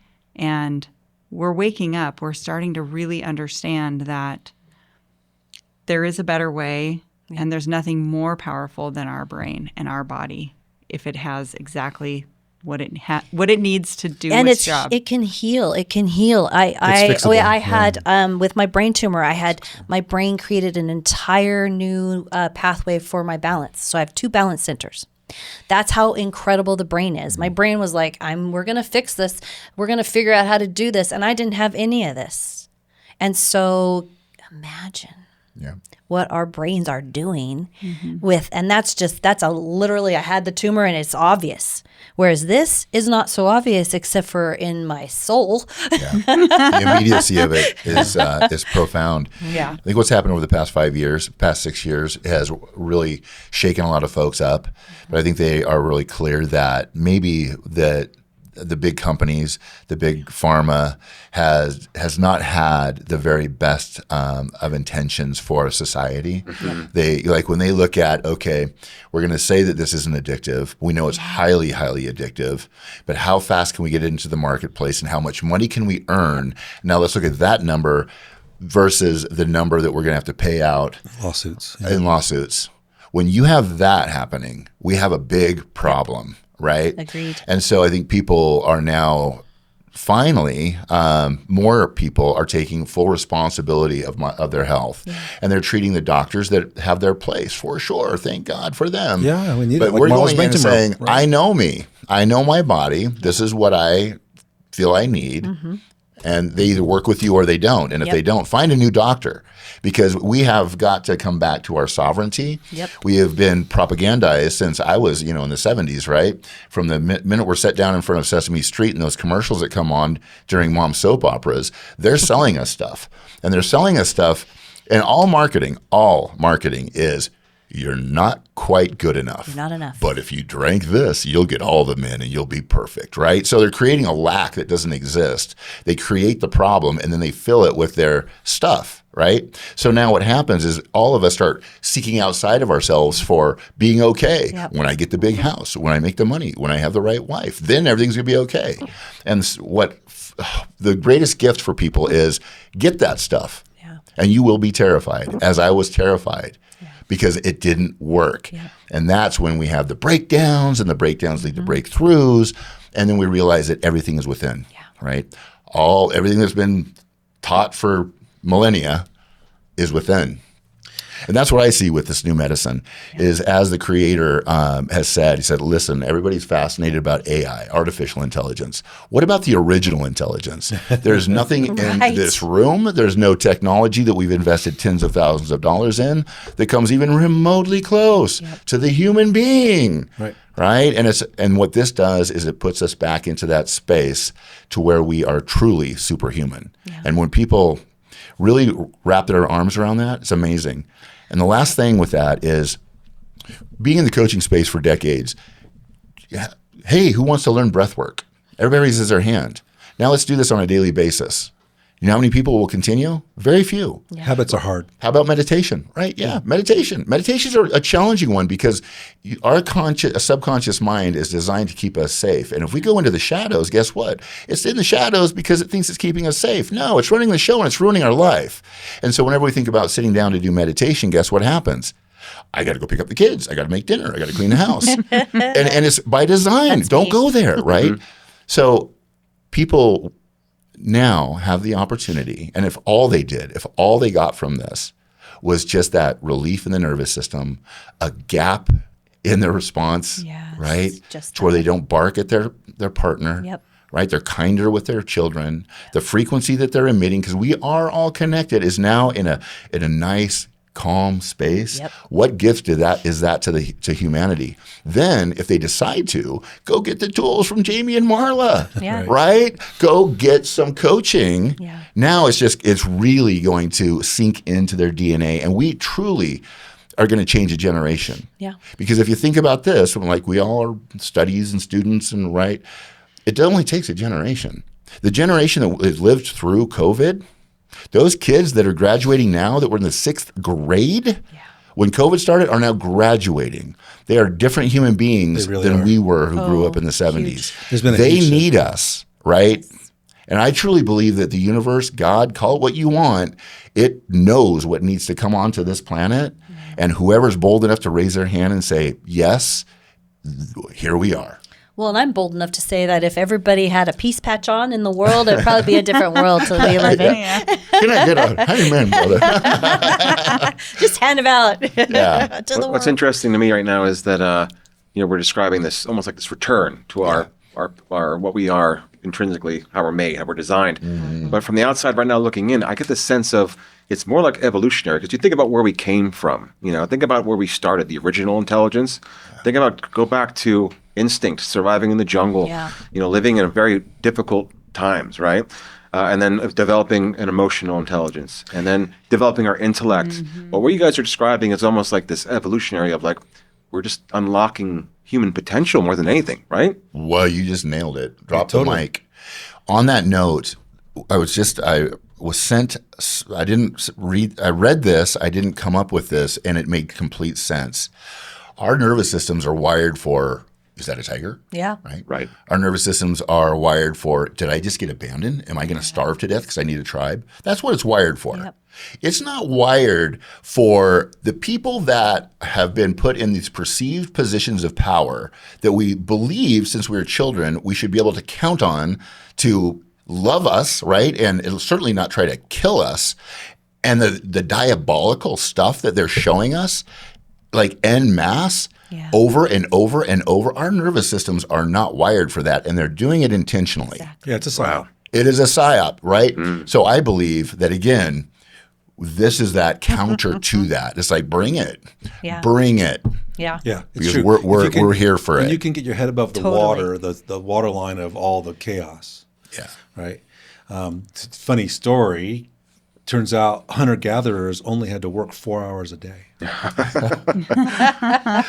and wheat actually tamed us. We didn't tame wheat because we were Wow. then we were restricted to this plot of land, and we had a limited diet. We have a whole other podcast. I know. So good. It's true. So when you fast forward, it is fixable. It is, the highest form of intelligence. The highest form of intelligence is thinking about how you think. I think what the peace and the kick it patch are doing is giving you the space to do it. Yes. Right? Because I can't think about how I think when I'm so triggered by every little beep that comes from my phone or whatever. Right? There's so much going on in our world. They're so pelted with depressing information, right? That is not, it's not weighted right. Yeah. Because pain sells. Pain cells. Right, yeah, pain sells. You're in pain. Here, I'm going to give you the answer. Well, here's some pain to distract you from what's really going on, and then I don't have to worry about you anymore. You can just walk by you. You nailed it. That is speaking in rooms like this is really nice because we have the same playbook, the script, right? We understand. And I think it was attributed to Socrates. He said, the unexamined life is a life not worth living, right? And it's true. And I had a mentor 15 years ago, and he said some things that offended me because I was small-minded at that time, low consciousness, right? Like little awareness. He said, I know you better than you know yourself. You say that to a guy, he's like, oh, come on. He says, I'll take it one further. I know her, your lady, more than you know her. Yeah. And then I'm like really offended, right? Yeah. But he gave me these practices to go into those shadows and to find out where my stuff came from, to bring them forward and transmute that energy because it doesn't go away. It just transmutes into intention instead of letting it run my life. And I understood what he meant. And so like when they say the kingdom of heaven is within, it is real. Yep. You go in, the more I know myself, and that's why it says like, know thyself. Yep.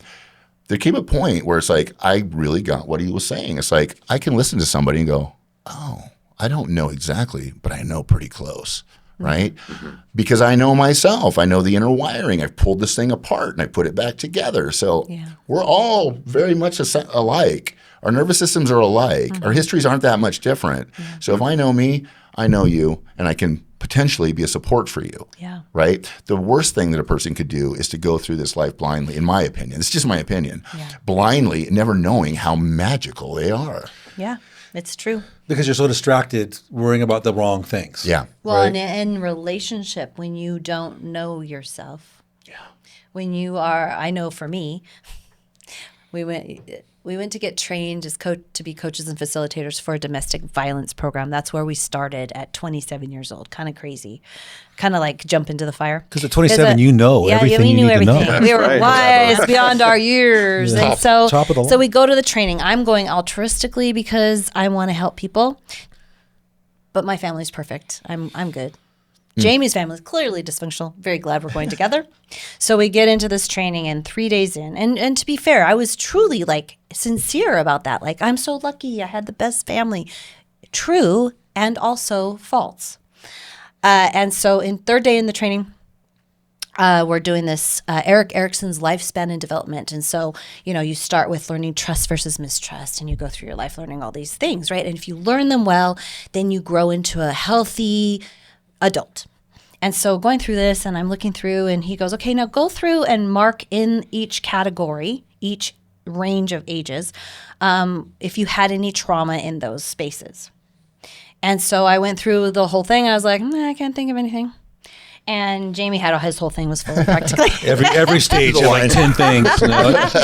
So I said to the facilitator, I don't have anything. And he said, he was very kind. He didn't say, let me It's tell actually you. a movie about Paul Heckstrom's life. It's John Ritter plays Paul Heckstrom. It's the Paul Heckstrom story. It's very From the interesting. 90s. It's it's a good movie. He's So it's our a trainer. domestic violence based. So he goes, okay, Marla, which areas of development have you had struggles with? And I looked at the list and I said, well, I'm going to go with guilt and inferiority. and that's between 5 and 8 years old. And he said, okay, what happened in between 5 and 8 years old? And I was like, I already told you guys what happened. But I was like, I don't really think anything significant. And then it was like this light bulb in my head, and it was, oh. And so I said, well, I was sexually abused between 5 and 6. And then when I was 8, I had so much shame. I just felt so horrible about myself, and I was a terrible person. I didn't deserve to be loved. The worthiness factor coming in that, not enough, too much. 8 years old, my mom's tucking me in, and we're praying. She's praying, and I start sobbing, and she says, Marla, what's wrong? And I told her what had happened, and she's like, I'm so sorry. I'm so grateful she had that response. Nothing ever happened around it, because that was kind of what happened in the 70s and 80s, right? And so, but just saying, oh, this is what happened, and him saying to me, that's not okay. And no wonder you have had this between 5 and 8 years old, guilt and inferiority. And it was like this weight lifted from me of just knowing myself more. And that was really kind of the beginning. I'd already been diving into my control issues, but it was the beginning of understanding why I was so out of control with control. I needed everything to be just this way because it was unsafe if it wasn't, which wasn't true. I mean, is the tiger after me? No, but that's how it felt. I had to keep things nice and neat. And so learning that was one of the first like, whoof, for me, for this opening of the door. Jami was working on his stuff. So by the time we got to our trauma, our extreme trauma in our relationship, we were able to have a different perspective, and we were able to grow from there. And we both chose to grow individually, and we chose to grow together. And it was a choice, because my choice in the moment was, hell no. But then, no, I have to do this. And what grows out of that, because the question you started this with was, what is the problem with relationships? Right? Yeah. Well, the problem with relationships ends up being that I might say all the right things to you. Yeah, everything's cool. Everything's fine. But if my heart wave, so the heart wave is an electromagnetic wave. It can be measured 15 feet out of your body. At 30 feet away, 2 hearts can connect. But if I'm saying, oh, everything's great, but my heart is saying, F you, right? Or I'm hurt, or I'm angry, or I'm whatever that heart wave is saying, that's the real message. The words, the story, the details don't mean a damn thing. When you're getting that heart message, something, and even though I'm saying the nice things, because that's what Marla said, we didn't start having a better conversation until about 10 years ago. Well, because about sex, because I was defensive about my issues, and when she bring them up, and it's still 25 years later, it still hurt. You know what happened? She bring it up, and that's okay. That needs to be okay, because if I can let her have her feelings, then they can work through, right? But I was getting like offense. I would say, "Oh, okay," and I would say all the right. I knew all. I'm a coach, right? I'm a master coach. I thought the rules didn't even apply to me, right? Because I could say all the things, but my heart wave was defensive, just defensive. Wasn't even angry. Wow. But that defensiveness was shutting her down.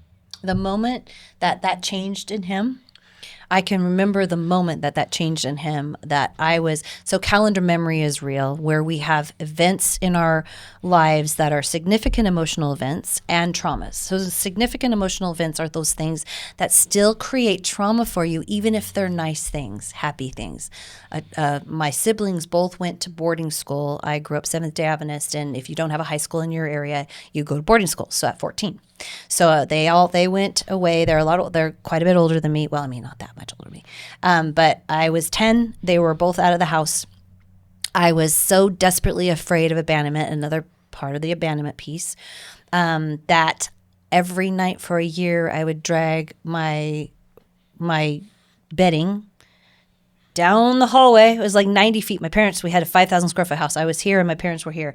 I'd drag my bedding all the way down there. I'd put it right in front of the door, because my parents didn't let me go in their room, which was appropriate, right in front of the door. So if they left, I would know. Wow. So they wouldn't leave me.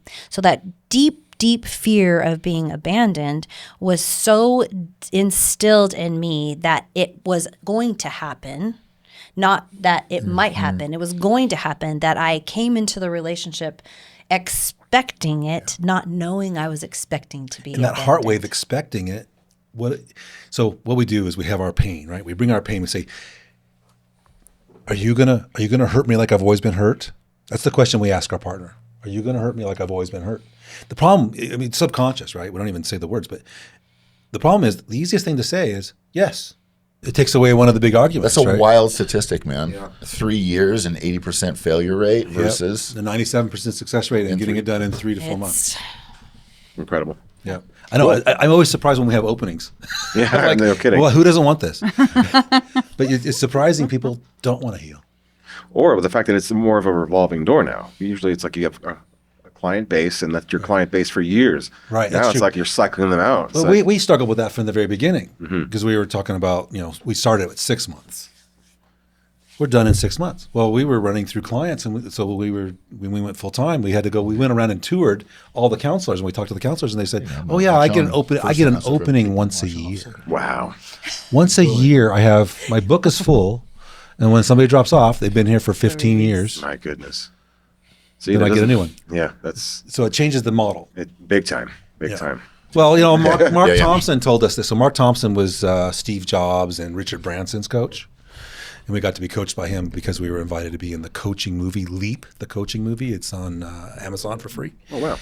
You only have to watch the first 7 minutes because that's when we're in it For 30 seconds. for about 30 seconds. Jamie has a really wise thing. We're going to move it from your head to your heart. And mine's like, you got this. And I was like, we had like It's the worst edit ever. hours and hours and hours of filming. But because of that, we got to get coached by Mark and Benita Thompson. Oh. And what he said was, stop to us, because we talked about the 97%, right? He says, stop burying the lead. You have to lead with that every time. So the lead here is ask for help. If you just simply, and it doesn't even have to be so specific. Literally ask for help, right? Yeah. Help me. I have something to share there. I met these guys in my previous marriage, Oh, no kidding. and we went through, and he wouldn't do the work, and they were able to help me identify that this wasn't gonna be it, and I am so I know. grateful. I'm so grateful. because I was sticking it out, and it became very apparent in coaching that he wasn't in it to do the work at all, and never would. And because I did the work, Yep. Yep. You attract your level. You were a part of the 3%. Right, yeah. And that 3%, we are, we're always about fighting for relationships. And also, we'll be very honest with people if that's something that is not going to be healthy, or if the I partner's knew not. it was a rarity when they were like, Yeah. Yep. this It's might not. probably about 5 or 6 times in 30 years that we've said, this isn't going to work. That's right? me. yeah. And so look at Lori what you screwed up get. the bell curve. Yeah, right. No, it was the best. But you thing know that what's could have interesting about happened. that is that one of the partners of those failures are our best supporters.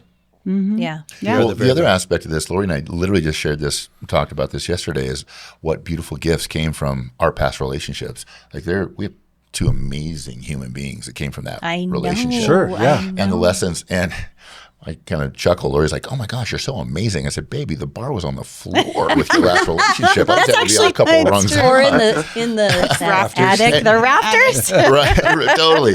Well, and then she's like, "Oh, I wish we would have met 10 years ago." I was like, "Oh, babe, I would have ruined this." Oh, and yeah. I would have, because Right. that last relationship Yeah. was necessary for me to identify that my Mr. Nice Guy syndrome was really all about control.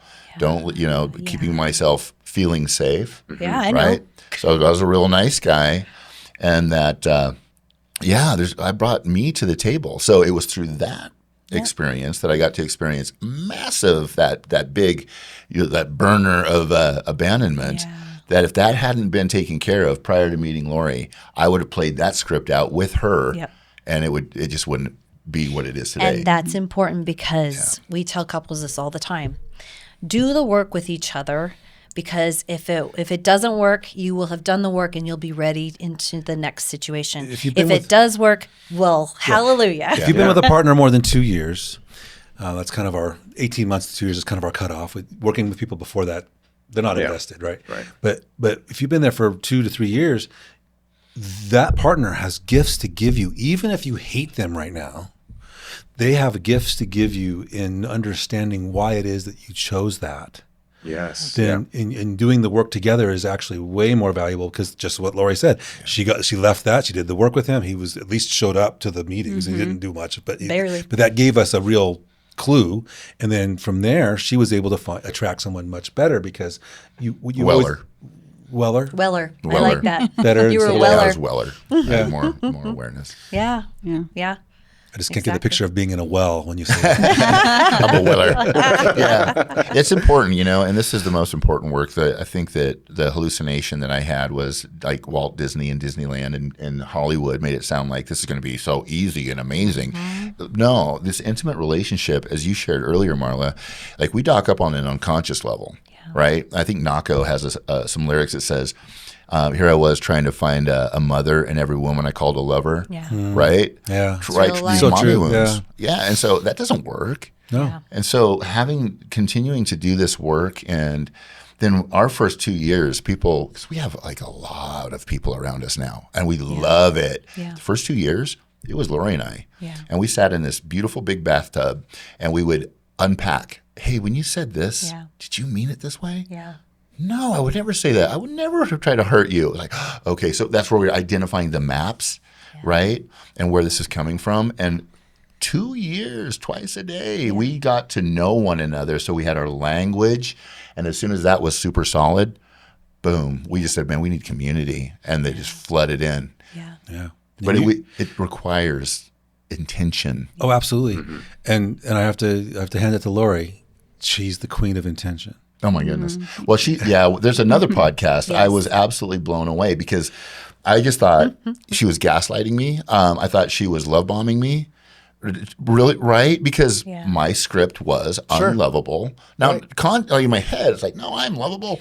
Which gaslighting and love bombing and narcissist and all those words, those are such huge words that people use way too much. Interchangeably, right? Yes. And I mean, yes, it's true, Yeah. but not as much as people think it's true. Right. a lot of I'm it's just sorry, this- I interrupted It's you. okay. It's just a lot of it's the wounding, right? Yes. And so my nervous system was on high alert, expecting, right, that it was going to end. In fact, really early, something happened. I was triggered. And again, I'm that guy that I'm going to raise my hand because people are like, oh my gosh, you're a coach. You're doing this. You own a brain center. And I'm a human being. Something happened and I'm like, I'm out of here. Grabbed up my keys, jumped into my Jeep, drove down the road. And I got about 2 miles down the road and this voice in my head's like, really, dude, you're going to do this again. And finally I stopped at a stoplight and I said, hey, I want to come back. She said, yeah, I'd like you to come back. Yeah. And I went back and I just shared with Lori, it's like, this isn't about you. This is definitely about me. That was a trauma response. Can't tell you that it'll never happen again because it probably will. But I'm aware of it and I promise you I'm working on it. Wow. And so those triggers, I call it the subway system, right? So in the beginning, you buy the ticket, adrenaline addict, right? So I buy the ticket, mountain biking, river rafting, do the ticket, right? When you realize it's a problem, you stop buying the tickets, but you start getting them for free. And when you get a ticket, you go down the steps, through the turnstile, onto the train goes 70 miles an hour, you hit the wall. But you got like pretty close to the wall there, but you stopped and you got off the train. Right? The next time you could get off at the turnstile, the next time on the street. And so finally you can do this. You're not going down that. Yeah. What Lori and I, on the way over here this morning, we're like, okay, if we could really boil down what the patch does, what is it doing? Choice. Yeah. Gives you choices. It's giving us choice. Right. You can get off the Lack get of off the train power sooner is and sooner. everyone's conscious or unconscious issue. Is I am out of control. I have no choice. You give somebody back their choice. Yeah. Right? And it's amazing. It's And that's the power. space. That's real power. That's personal power. Truly. Choice is power. I know for me, before the patches even, having to very intentionally tell myself, probably more times than one at the same time and in that moment of being triggered, I need to stop. I need to breathe, and I need to wait until I react and respond. It's the choice. It's the space. And so if you can have the space, and you can have the space because you're having it told to your brain to take the space, then you can actually shift the conversation in the relationships around you that matter to you, because you're not, like for me, I wish I had to patch the peace patch when our kids were little, because I wouldn't have been so fast to yell at them or whatever. We're talking to the girls about it. They're 34 and 36, and they're like, "Mom, Dad, we don't remember. You didn't really do that." And I was like, "Thank God."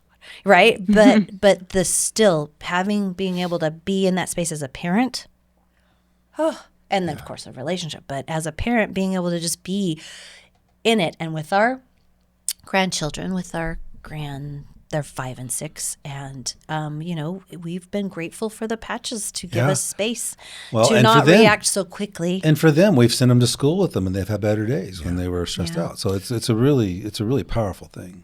What's really lovely now is, like, for a while it was Lori and I on an island, then a few people, but now there's a lot of folks and people like you who really understand, like your being. Yeah. The kick it patch for me, same thing. Yeah. Like, it's looping thoughts, man. It could be positive or negative. Mine, I really focus on the negative. Wake up, it's a beautiful day. I love my house. I'm so grateful. Whose sock is that? And then literally old scripts start running. I have to do this all myself. This is so hard. They don't respect me. And I'm start formulating a conversation that I'm going to have later that night. And then I put a kick it patch on. And in 5 minutes, I'm like literally mind blowing. I don't even need to have that conversation. I'm so grateful that I've got kids in the house that have a sock, right? I'm a lucky man. Right. I wish I had the kick it for the, so many things, but I wish I had the kick it.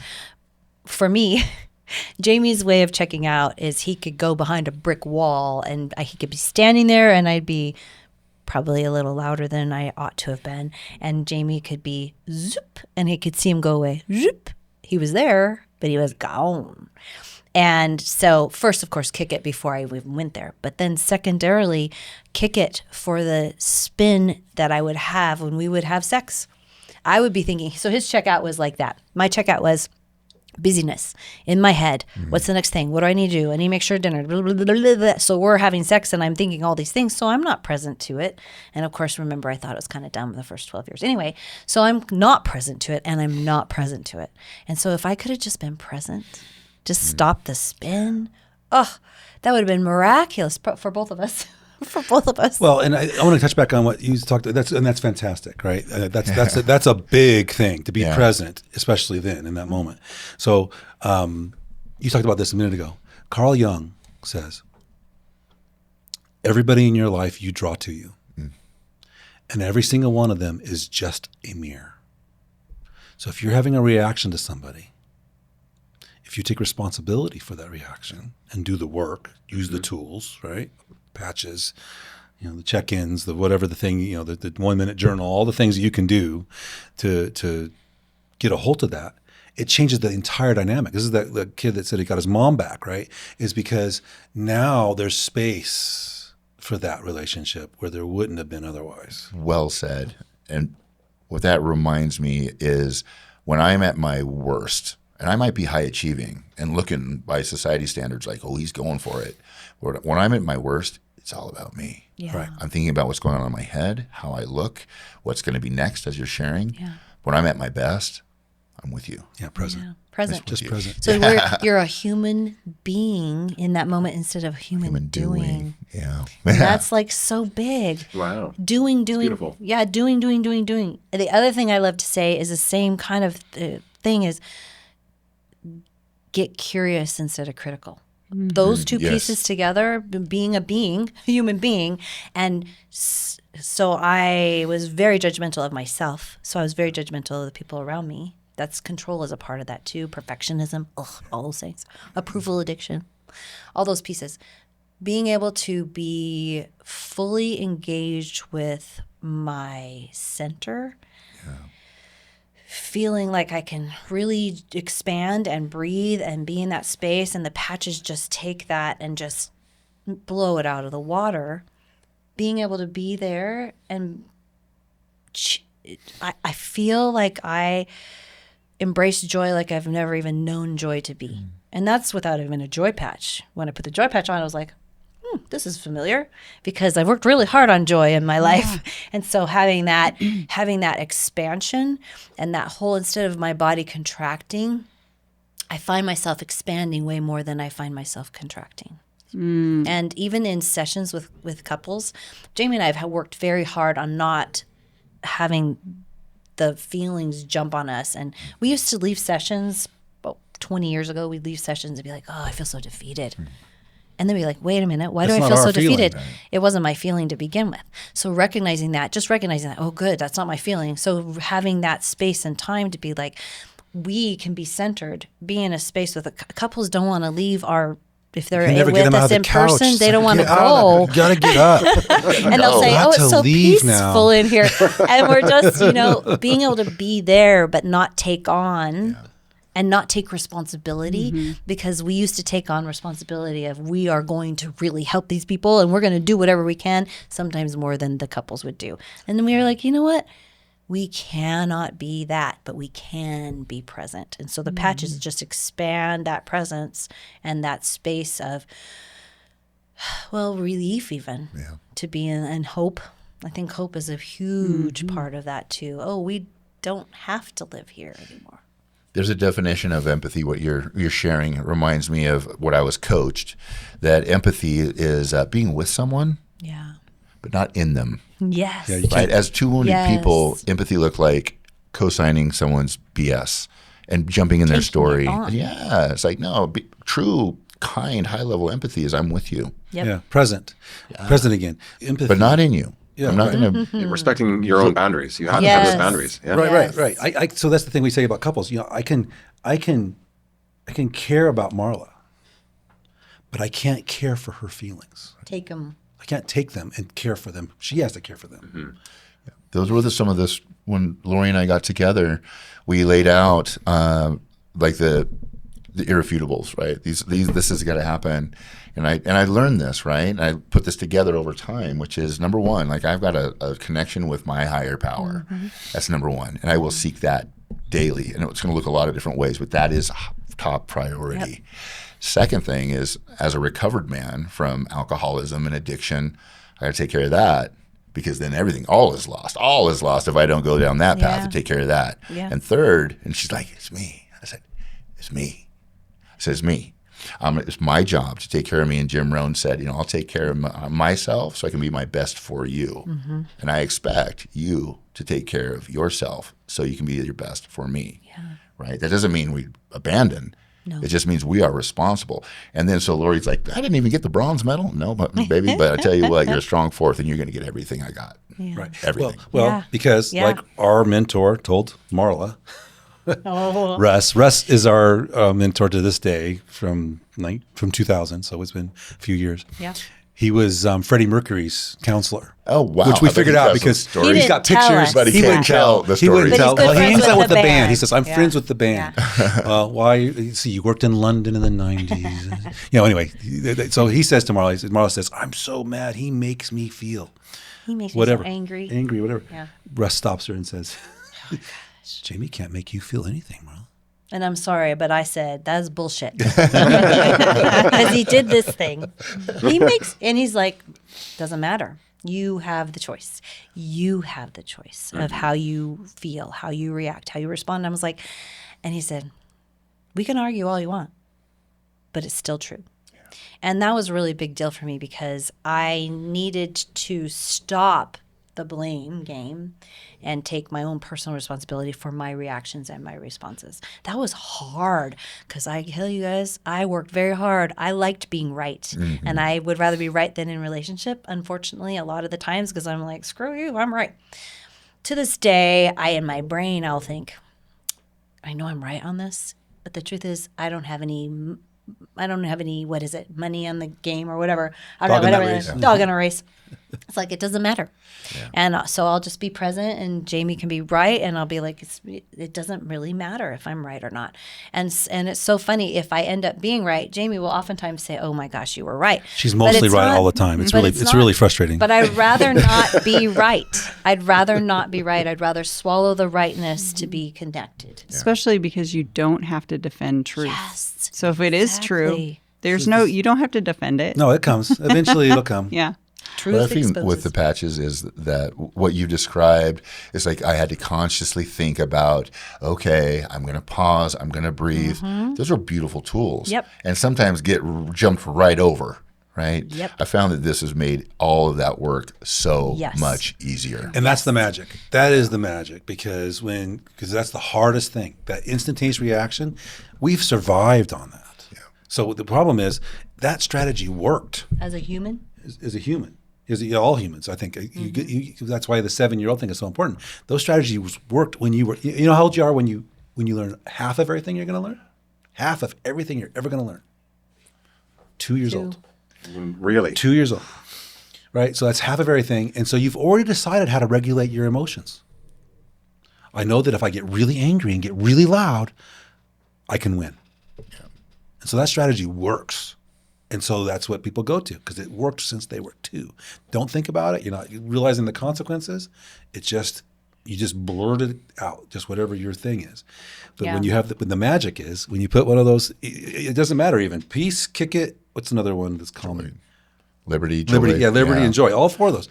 Zen They give being you the massive Zen would be a man. big one. Yeah. So all 4 of those, they give you a gap.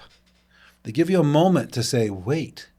Because the problem is when I do the old strategy, it doesn't really fit my values. Yeah. Right? My values are, peace and joy, we'll say. But then if I can get angry because that works. That's not in my values. And if you take it down, they're not doing anything. It's your nervous system is regulated. Yep. Right. That's That's it. the magic.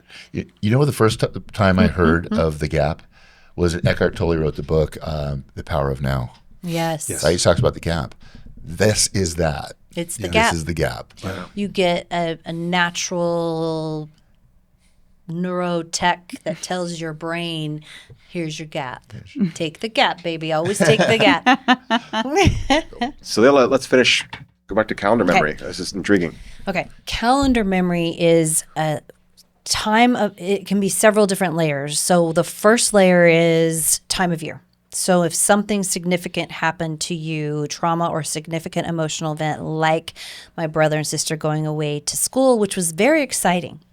They were excited about it. My parents were excited about it because both my parents went to boarding school. I was excited to go when I was 14. And so it was an exciting event. Even that exciting event became traumatic for me because of what happened. And so in our lifetimes, you have the calendar memory that has the months. And so that time of year, getting around August, September, probably August because of Arizona. So in August, feeling this, fear of abandonment or whatever, just this feeling in my chest. Where does this come from? And because I've done so much work on that particular thing, once I realized what it was, that I don't have that anymore. But then the trauma that happened with Jami and I in that time of year, I can feel my body just depressing and contracting in. And when I feel that feeling, my very first thing I do now is, okay, what happened this time of year? First thing. And then if I can't identify anything like that, there are other layers to this. There's the layer of the age your kids are when you experience trauma or a significant emotional event that caused trauma. You can re-experience the trauma in your body and not know it. So the age your kids are when you experienced it. So when I was between 5 and 8, feeling re-traumatized because of our kids' ages. And having to do work around that. And then the ages your parents are when they experience something and you become the age they were when they experienced that, you can also have a calendar memory thing. So there's all sorts of layers. Those are just the basic layers. There's also people, yeah. places. Yeah. You just can see a car go by and it's something that was a traumatizing thing for you and whatever, and you go and you feel it in your body, but you don't know what's happening. So before, one of the things that we talk about with couples every once in a while is, we always talk about calendar memory. If you are having a body experience of, I'm feeling depressed, I'm feeling anger, I'm feeling whatever it is, take a moment, take a deep breath. What is it? Is it today? If it's today, how are you going to manage that forward with your trigger points? If it's not today and you don't really know where that's coming from, is it somebody else's feeling? That's another thing. Other people's feelings can jump on you. Other people's stress can jump on you. So being aware of that. And then there is the okay, what might have happened this time of year? We had a client who he, in his senior year of high school, he was a big football star, had scholarships to like 4 different colleges. He had a horrendous thing happened, and it was a leg, right? With his leg, out for the season. So traumatized. Killed He the lost scholarship. all of his scholarships. His son, senior year, exact same time of month. Baseball scholarship, arm. And that's how, so trauma they can measure trauma in our DNA for 4 generations. Wow. So the trauma in the DNA, I believe that there is a stop point. I believe that creator, universe, God, however you want to describe it. And in fact, in the 2nd commandment, it says the sins of the fathers passed down 4 generations, and then 1,000 generations to those who love the Lord. Okay, so but think about the 4 generations there. Interesting, trauma, they can only see 4 generations. In humans. In humans. In glowworms, they can see it for 11 generations. So 4 generations of trauma in our DNA. The really cool part, it seems like, oh no, another thing. The coolest thing is it's all fixable. It doesn't really matter. And what this is doing, all of this, the patches. and then the patches added to it, is actually changing our DNA so that our children, our grandchildren, it can flow down generations so that people don't experience that trauma in their DNA that didn't even start with them. So that's a whole nother layer, is the trauma in the That's DNA. incredible. So pretty cool, huh? It's a wormhole that I'm going to go down on my own, I think. I need to know more about that. Then I'm just curious, like for anyone who's watching or listening right now who feels disconnected from either their partner or maybe themselves even, what's one thing that you would tell them? Well, get online, order your patches. Order Kick It, Peace, Zen. What else would you say? My Lord, I cannot choose a star in the heavens. Victory really. Victory is the physical side. I talked about the Liberty and emotional. Victory. For me, liberty, yeah, because that's right. victory, for some reason, can give me a little bit, I don't know, there's something, but liberty is. Order them. You wear them. Get your partner to wear them, and then call us. Excellent. Jami and Marla.love, and also bringbackintimacy.com. Bringbackintimacy.com. You can find us there, and we're on all the socials and wherever you want to look. Excellent. How about you guys? So we are ascendbraincenter.com, and that is where you can find us. And we are also on the socials as well, Troy and Lori Olds. Like I said, it's been an experience because I see you guys are, as couples, as individuals, you guys radiate this sense of well-being and joy and happiness, and I feel it. And as someone who does a lot of self-work, and I'm doing great work, but I also recognize that there are major deficits and loops and patterns that I'm dealing with, and it's super inspiring more than it is devastating. because of hope. Because it's hope. Yes. It is fixable. Yes, because you're It is describing things to me that seem insurmountable and are so familiar. Yeah. And I see it in your rear view, and I'm like, wow, look at them. Look how they glow. I want that. It's the Lumi. It's the Lumi. It's Lumi. Oh yeah, the skin. The skin. to doing the work, if somebody would have told me, oh, it's going to take you, X amount of years to experience this, I probably wouldn't, just because of where I was at the time, like, well, that's not worth it. Mm-hmm. But I didn't know, and we don't know. So I just started taking steps, and every step of the way, things became more clear. And there will be a place where the things that used to chronically like keep you up at night, stress you out during the day, you will go years and you'll think back and you'll go, I haven't thought of that in years. It's the way it works. And it gets cleaner and lighter and cleaner and lighter. And it never ends. There's always something new. And it's always something, but we have more tools and abilities to regulate. And it's not like this earth-shattering, rock me, to my core experience. It's just like, oh, that's what's next. And we handle it. Yeah. And it's just a beautiful thing. And that is life. And I'm just excited for all of us to continue living, and those who are on the path to If they're not on the path, get on the path. I want to add something with there are 15 different patches and it can seem a little overwhelming. Yeah. And you've heard we have several on today. Part of that is because we were doing this interview and we wanted to feel at peace and have some more focus and flow. We don't normally wear that many. Right. There's a lot of questions around which ones do I choose? What is going to be best for me? We all are here to help you figure out which one would be best for you. We don't treat conditions. This doesn't cure, treat, or prevent anything. What it does is it will symptomatically help the body do what it's supposed to do.